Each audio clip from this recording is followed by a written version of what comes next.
The dangers of sexting. Could your teen be doing it? In all probability, they are. Tonight, the parents of a 13-year-old girl, they are suing their daughter's school. She committed suicide after a naked photo she sexted went viral and was seen by most of her classmates. It's unbelievable. Listen to this from NBC's Today Show. It was as if she was standing right there in front of me. And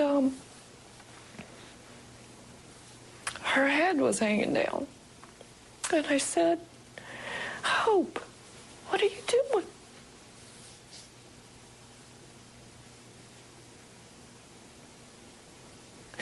And then I realized there was a scarf around her neck. Oh, my God. That's just awful. I mean, listen, I've ranted about this before, but the Internet is becoming an unsafe place. Teens don't realize the consequences when they hit send. 44% of them say it's common for private, let's call them sex, I can barely get that out of my mouth, to be made public. Why are they doing this? How can you stop it? And interestingly, should it be a crime? Do we really, guys, do we have to create laws to control reasonable behavior and make us be reasonable people out there on the Internet? Joining us is radio talk show host Cooper Lawrence. Also, Nina, a college freshman who works for an organization called Teen Angels. There she is at the library. And attorney Mark Haushalter, he is also here. He handled criminal cases involving sexting. And Vanessa Van Petten, creator of the site radicalparenting.com. Vanessa, I'm going to start with you. Why do you think so many young people are engaged in this behavior, given that it seems to me, I mean, I've been doing radio for almost 30 years talking to young people. I've seen this thing come on, and most all of them agree it's not such a good thing, and most all of them agree they're all doing it. Why?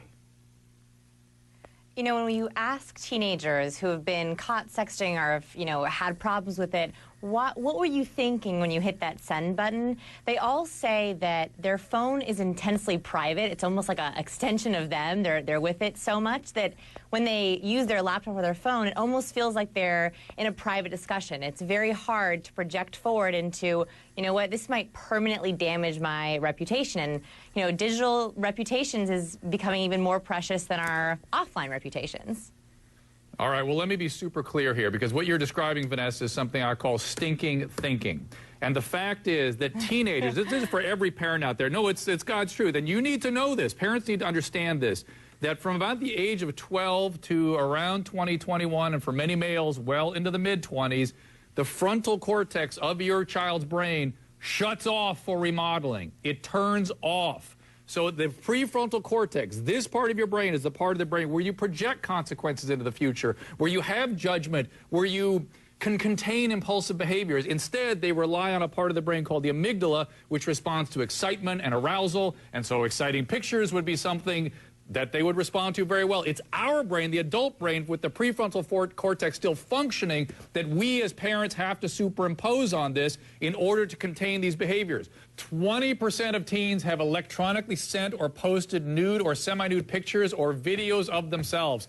39% of teens are sending or posting sexually suggestive messages via text, email, and instant message. This is a huge, huge issue, and they find out what the consequences are when it's too late. Isn't that right, Mark? By the time they come to you, it's much too late. Much too late. A lot of times what people don't realize is when you have a minor sending out sexually explicit pictures to another one, that's distribution of child pornography. That's both not only a state offense, that's a federal offense. And so I've had it in my personal experience where... I got to stop you. Do you mean if I talk to some of these young ladies who are out with us on Skype and satellite, whatnot, do you think any of them know that this is a federal offense? They probably don't. That's the scary part. I got to stop you. Vanessa, you said that they're doing it. They don't know what the consequences are. Do you think any of them know it's a federal offense? Many of them don't, and a lot of them don't even know their school or home policy on what would happen if they were to sext, because parents go, oh, it won't happen to my kid. Schools go, oh, no, we're not going to touch it, too dangerous. So a lot of them have no idea anyone's policy on it.